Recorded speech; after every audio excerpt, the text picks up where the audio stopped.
সাদা কাঞ্চন ফুল ছিল তোমার ভালোবাসা। তুমি কাঞ্চন গাছের গোড়ায় জল দিতে নিয়ম করে, আর আমি নিয়ম করে সব ফুল তুলে নিতাম। তুমি কপট রাগ দেখিয়ে বলতে, কোনো গাছকে নিঃস্ব করতে নেই, একটা না একটা ফুল রেখে দিতে হয়, সেটাই গাছের অহংকার। আমি হাসতাম, আর তোমাকে রাগিয়ে দেওয়ার জন্য নিয়ম করে গাছটাকে নিঃস্ব করে দিতাম। এক একদিন তুমি অভিমানী হয়ে যেতে। কোনো দিন অপরাহ্নের সন্ধ্যা ছুটে যাওয়া বেলায় পলকহীন চেয়ে থাকতে আমার দিকে। দু চোখে টলমল করত অশ্রু, বাঁধ ভাঙার অপেক্ষায়। অনেক কষ্টে বলতে পারতে, তুমি আমাকেও একদিন এমনি করে নিঃশেষ করে দেবে।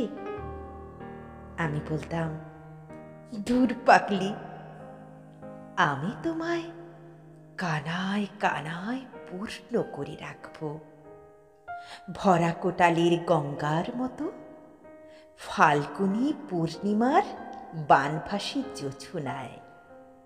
তুমি সঙ্গে সঙ্গে আমার মুখে হাত রেখে বলতে, থাক থাক, তোমায় আর কবিত্ব করতে হবে না। আমার হাতে হাত রেখে বলতে, কোনোদিন তো জানতে চাওনি আমি কাঞ্চন ফুলই কেন ভালোবাসি। গোলাপ নয়, রজনী না, এমনকি নিদেন পক্ষে বেলজুঁইও নয়। আমি বলতাম, জানি তো, কাঞ্চন মানে সোনা, সোনা দামি জিনিস, তাই তুমি বেছে বেছে কাঞ্চন ফুলই ভালোবাসো। তুমি হাসিতে ফেটে পড়ে বলতে, বুদ্ধ কোথাকার, কাঞ্চন ফুলে মধু নেই, তাই মধুকরেরও আনাগোনা নেই। মধু শেষ হলে তার না আসার হতাশাও থাকে না। আর কাঞ্চন ফুলে গন্ধ নেই, তাই বাবুদেরও আনাগোনা নেই। আমি অবাক হয়ে তার ব্যাখ্যা শুনতাম।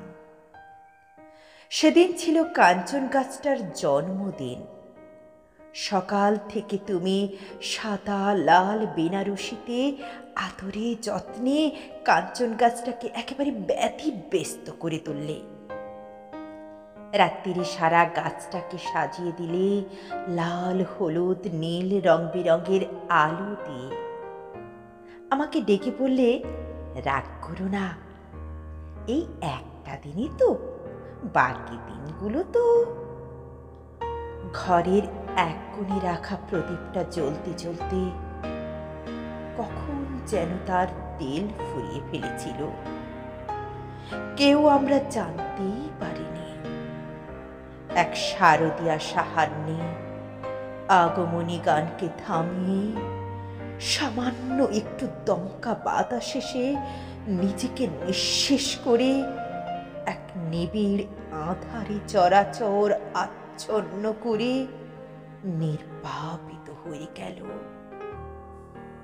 কাঞ্চন গাছটা এখনো দাঁড়িয়ে আছে যেমন ছিল। প্রতিদিন নিয়ম করে আমি জল দিই, একটা ফুলও আর তুলি না। সারা গাছটা সাদা সাদা ফুলে শ্বেত শুভ্র এক তাজমহল হয়ে রয়ে গেছে।